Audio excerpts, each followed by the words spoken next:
Welcome back. It's Dr. Jennifer Boney, better known as Doc Jen Fit, doctor of physical therapy, owner and founder of Gen Health, your one shop for all things aches and pains, where you can freely look and explore any type of pain video completely free.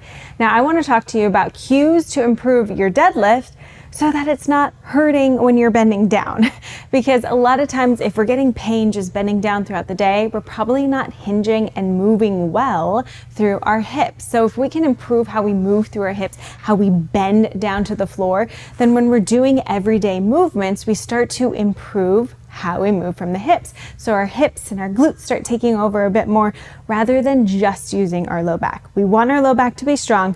We don't want it to do all of the work all the time. So I have 4 different cues for you. Well, 3 different cues and 1 exercise to help to improve that spinal control and awareness so that we have a little bit more support when we are rounding and bending down. Now, if low back pain is something that you are dealing with on a day-to-day basis, we have a completely free low back guide. It's kind of like a 5-day course that goes through a ton of education and videos to help, because just moving from your hips, reducing how we move from the spine isn't the only aspect, especially when it comes to pain, especially when it comes to the ever so prevalent low back pain. So I have a completely free guide. Just go ahead and sign up for that and you can get it. Now let's get into these cues. So the first one, I'm going to use a little ottoman here. You want something that is low enough where you can kind of bend from the knees and you're not going to hit, it's not going to run into the back of your legs here. Okay. So for some people that can even be just up against a bench if you're tall enough. For me, I'm not really tall enough for that. So I use an ottoman or I stack up some yoga blocks. So you want it to be touching your calves the whole time. Because here's the thing, if we can get onto a surface where my calves have to be touching, and now I'm saying to bend over, well, I can't just go forward, right?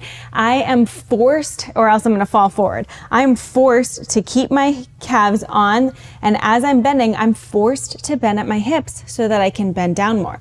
So this is a really good external cue to teach you to bend from the hips rather than bending just from the knees or rounding down. So you can see how that automatically takes it from a quad, maybe a rounding in your back exercise, to more of a hinge deadlift exercise. So that is a really good feedback tool, especially when we're talking more like stiff-legged Romanian deadlifts.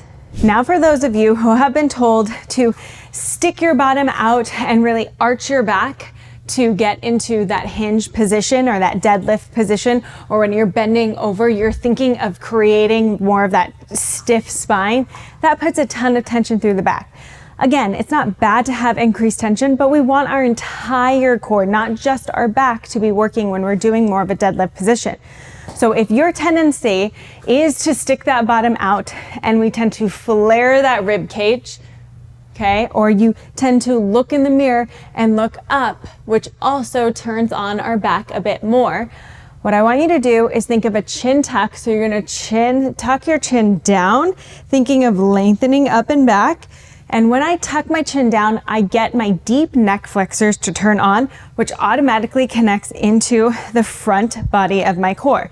So I'm going to keep this chin tuck, and as I go, I'm going to think of looking straight down to the ground. So this helps to control my spinal movement, activate my front of my core to help so I'm not just overextending in my back. So it's a good cue to use. Now on the flip side, if you're a person who tends to round in the spine, you come down and you tend to just move from this position a lot, or you notice that when you're doing deadlifts and you're pulling up, you just tend to get into that rounded position a little bit more often. I'm gonna still have you chin tuck because I think activating that deep core starting at the neck is great.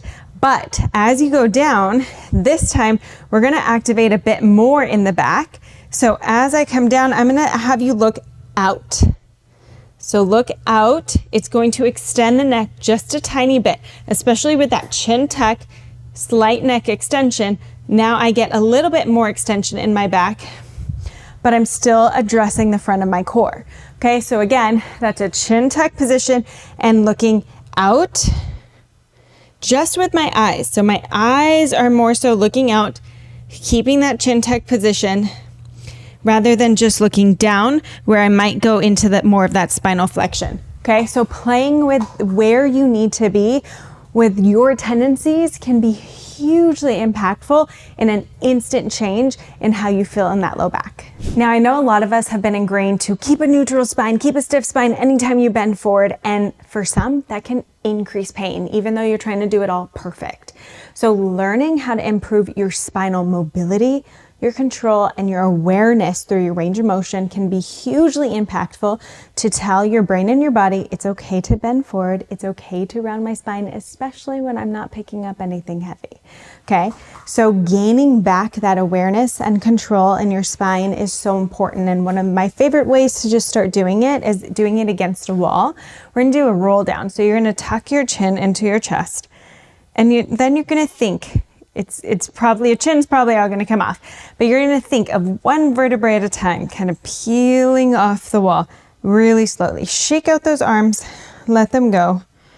And I just start to roll one vertebrae at a time. Pretend like there's a ball in your spine, and you're keeping that ball against the wall as long as possible as you just start to peel one vertebrae at a time. Knees are unlocked, body as relaxed as possible. And once you get to that low tailbone area and you feel like you've rounded in that low back as much as possible, that's where you can start to come back up the wall. And it's really slow here. So for some of us who haven't taken the time to really own our spinal flexibility, mobility, and rounding in the spine, knowing that it is totally safe and fine for the spine, I would highly encourage you to do this about 5 times a day. It doesn't have to be very much because it's slow, it's intentional, but the more we come back to it, the more you're going to feel empowered in your body to be able to move with more confidence. Okay, that's when you can start to load it a little bit more. So holding on to a weight and getting into a Jefferson curl, rounding down to the floor. Eventually, the more that you start to do this, it's going to help to make your body just feel stronger in all positions of how we move and how we bend. And again, I'd highly recommend snagging that free low back guide because there's so much more to learn.